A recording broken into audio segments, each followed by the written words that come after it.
Ellie is an annoying, clueless, brain-dead American teenager. And what's weird about that is that the character works. The character finds a way to make a personality like that, which is usually just unpleasant, actually really engaging. And that is so impressive to me, because annoyingness is one of the most disengaging traits a character can have. Makes you want to click off to stop watching to punch something, but they did it. They wrote a good, annoying, brain-dead, dumb character. And let me just say, before YouTube, I work with teenagers, I still work with teenagers, and Ellie is pretty darn spot on in my opinion. She is exactly the kind of naive, needling, infuriating, bubbly, thoughtless, oblivious, overconfident, insolent, clingy, moody, weak, disobedient punk that your average American teenager actually is. And that is the first thing I find so interesting here. It tells me so much that when I saw this world full of stone-cold killers like Joel and tough-as-nails revolutionaries like Marlene, and child corpses and mushroom people and oppressive, militarized, authoritarian governments, which is not my world at all, here was this idiot from exactly my world, just standing here like, doy. And even if a character like this in a different context as like a best friend in a coming-of-age teen drama or a rebellious daughter in a family comedy would 100% disengage me. In this kind of story, I was kind of transfixed. I was looking at her like,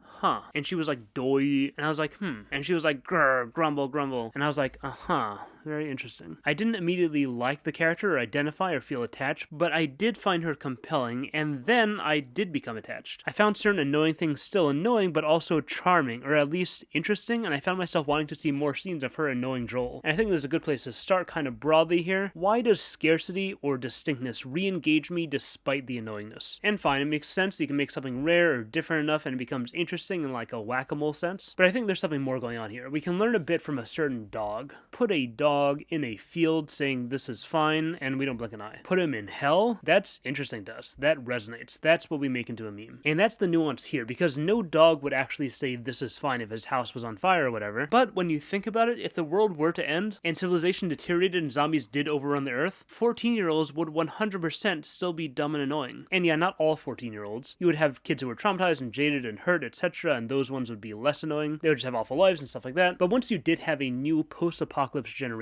growing up in some kind of society, even if life is hard, even if they all may have some level of trauma or psychological something or other, despite that, they still are mostly blank slates compared to the adult generation. They did not see the world end. They did not witness regular people gunning down other regular people for no reason. They did not watch their own children die in their arms. And a little storytime interlude here. This blank slate phenomenon is something I first thought about in a moment I actually got on video. It's on my channel even. I was in Rwanda, I was walking through this field in a really poor area, and I see this little boy just appear out of the bush. He just wanted to see what was going on. And the day before, I'd been going around to museums and sites where mass murder happened, the genocide. And I spent that whole day learning about just the worst things I've ever learned about. And I saw this little kid, and I realized he was there for none of it. And who knows, maybe he still has a really hard life, maybe he has his own trauma or inherited trauma, but he was one of tons of kids I saw in this country that not even 30 years ago had undergone some of the most extreme national trauma ever. But the beautiful thing about how life works is that old generations die, and new generations are born, and we get another shot. This kid has a chance to live an entire life without ever experiencing what his parents went through. And that is such a relief in like a species-wide existential sense. And also, like I mentioned, there's a really poor area, but to this kid and to the other kids I saw playing around here, this was normal. And they still seemed like happy, normal kids. And again, who knows for sure, maybe not these kids in particular, but I was at schools and stuff, I saw a lot of kids. I talked to a lot of adults who work with kids, and they told me the same. A lot of kids in good spirits despite harsh conditions. Because people adapt to their circumstances. And young people in particular are surprisingly good at adapting. And to Ellie, who doesn't know anything else, it's fairly normal to her that the world is this dangerous, unpredictable place with the zombies and the killers and the government, but she's at that age, she's had a life that still hasn't robbed her of that blank slate brightness and vivaciousness and optimism that kids naturally have. And the way that comes out is being dumb. It's not being as careful as you should be. It's thinking you're stronger than you are. It's being all curious and excited about all the sparkly, shiny new experiences. It's finding dumb ways to entertain yourself when you have nothing else to do. Instead of, worrying and having panic attacks and spiraling and hating life, adult things. Ellie being such a dorky loser is a welcome sight because we know what that means. We know horrible, repeated trauma is the dorky loser killer. We know really bad life experiences are what end naivete and obliviousness. We know getting hurt really badly is what scares away our natural youthful overconfidence and optimism, and seeing that it's possible to go 14 years in a world like this without having encountered enough of that to destroy that part of you. On the surface we may be annoyed, but deep down we're happy to see that. And not just happy, we are craving anything that reminds us of life before we lost all hope and innocence. And there are few things as pure as the childlike excitement of just a brand new experience. Ellie rides in a car for the first time, and she is stoked. She's making jokes, she's listening to new music you know but she doesn't, and it's really fun for both of you. And that emotional aura that kind of follows her around in scenes like this, it's hard not to feel that, it's hard not to enjoy that, even for Joel. That kind of joy is so absent in a life like his. You know, this tough guy who's seen it all and done it all. That aura is contagious, it's beautiful, it's peaceful. It reawakens a part of you thought died a long time ago, died when the whole world died. But no, it's still alive, it's right here. The innocence, the simple joy, and simplicity, by the way, it's another big part of all this, because life gets progressively more complex for most people as they age. You look at Joel, and he is going through like a dozen calculations every second to make sure everything is safe and secure, and meanwhile, Ellie just wants a gun. She wants to explore. She wants to help people, she wants to laugh. Being around someone who's seeing the world as not such an exhausting, confusing mess, it's invigorating, it's healing. And that's a lot of what Joel is responding to. It's a lot of what I was responding to as well as a viewer. That healing simplicity just cuts through all the annoyingness. And that's why even initially it's so compelling and eventually why it's so charming. So that's my step one here. That's my idea for like the broadest level of what's going on here. Moving one step closer, let's ask the question, annoying, why? Why do teenagers do this? Or, hold on, let me ask this the way my voice usually sounds when I ask this question without YouTube voice.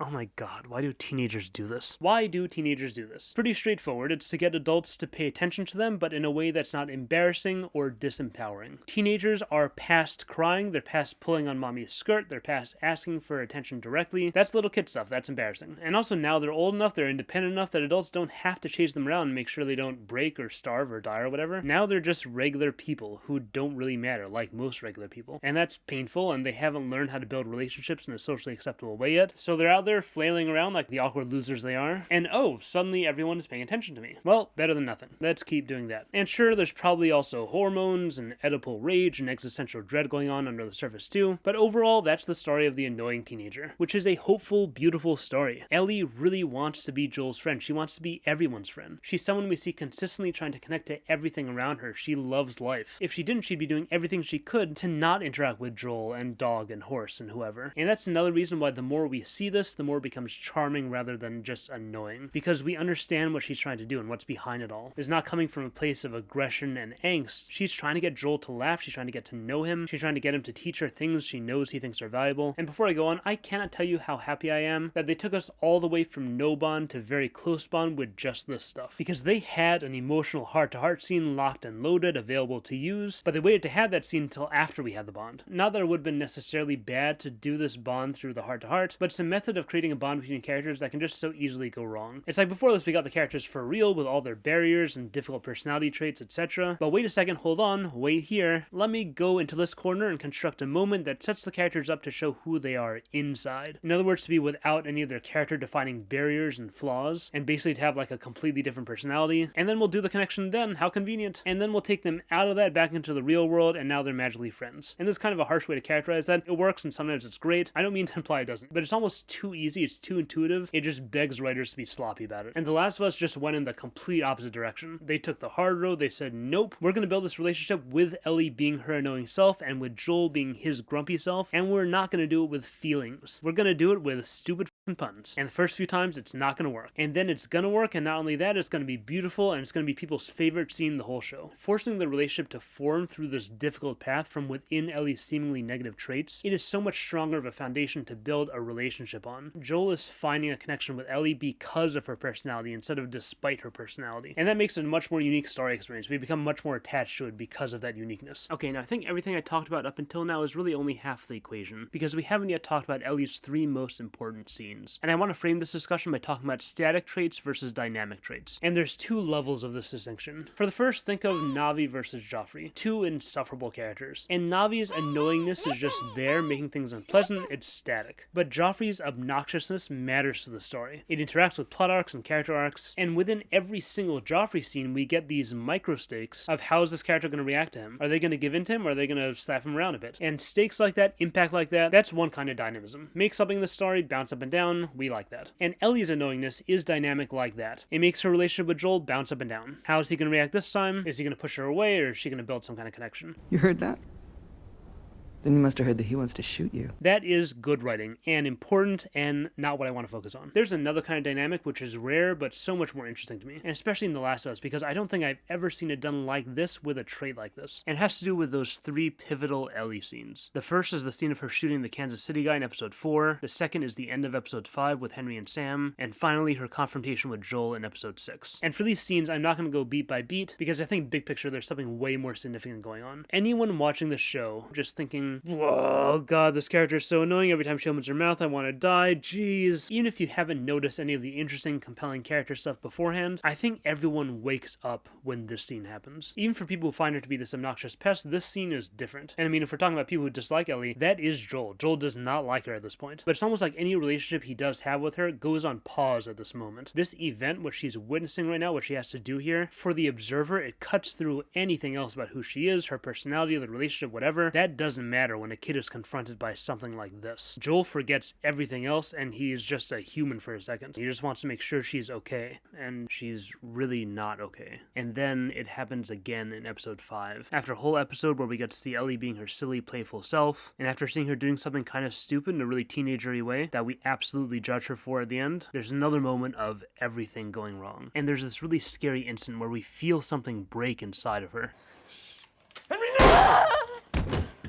That little cry, something about that feels so real and so terrible. And again, we see this change in Ellie, and Joel sees it too. In this moment, she's not being annoying, she's not complaining, she's not making stupid puns, she's not excited to explore the world, her teenage attitude is gone, her bubbliness is gone, her brightness is gone. Giving a character a trait that can just go away. That's the other kind of dynamism, the really scary kind. The trait itself can be there or it can vanish. And it's scary when it's a defining part of who this person is to us. We see this void, and it doesn't matter if we like what was there before. It's scary seeing that void. It's scary seeing a child get hurt and change. Even if they're annoying, we don't want to see a kid stop smiling and stop laughing. You know who's less annoying? Joel. And we do not want to see Ellie become Joel. And that is thematically what this entire story is about. How do we deal with not people dying, not the planet dying, not human life dying? How do we deal with what gives life meaning dying? Thematically, it would be just as sad to see Ellie lose her actual life as it would be to see her lose her bright, joyful attitude about life. And I love the way this is all expressed, because it's not a binary, did she keep it or did she lose it? No, we see her fighting to keep it. We see her struggling to not let these things affect her. And it is in this naive, lost, teenagery way. She acts tough like it didn't bother her, and it is so transparent. And even she knows it's transparent, but she doesn't know what else to do. She might even be trying to act here like she thinks Joel would act. And meanwhile, Joel naturally, just as a father, just as a human being, is realizing that this is important to protect just like her life. And then, in the final scene in episode 6, we catch a glimpse of that void, and it's even worse this time. And Ellie tells us that this void has been growing for way longer than we realize. And Joel is faced with this beautiful, agonizing, impossible choice. Which do I protect? Ellie's life or Ellie's soul? Do I value this girl's physical life or her inner life? And the incredibly bonkers, awesome thing about this is that he doesn't realize he's making the same decision for himself, for his own world. Does he choose to go back to his void world where all that matters is empty survival? Or does he choose this new world where his own life has meaning? It is seriously hard to write a story that has stakes that are higher than the world ending, but in The Last of Us, what's on the line is what gives life meaning, which tragically and beautifully can still exist in a post-apocalyptic world. And it's showing us that with Joel and Ellie as a microcosm, and with moments like these scenes as a microcosm. And doing it like this, showing characters getting hurt and part of what makes them human just vanishes. Lots of stories have scenes where young kids see terrible things and are paralyzed and are traumatized, but the whole context of this story, what it's about, makes these scenes come off as so much darker, so much more horrifying. We're not just seeing trauma, we're seeing the void left by the apocalypse. It's like the story's world has burned away every other facet of life. Every material good is gone, civilization is gone, physical life is close to gone. It's burned all that away so that the only thing that remains is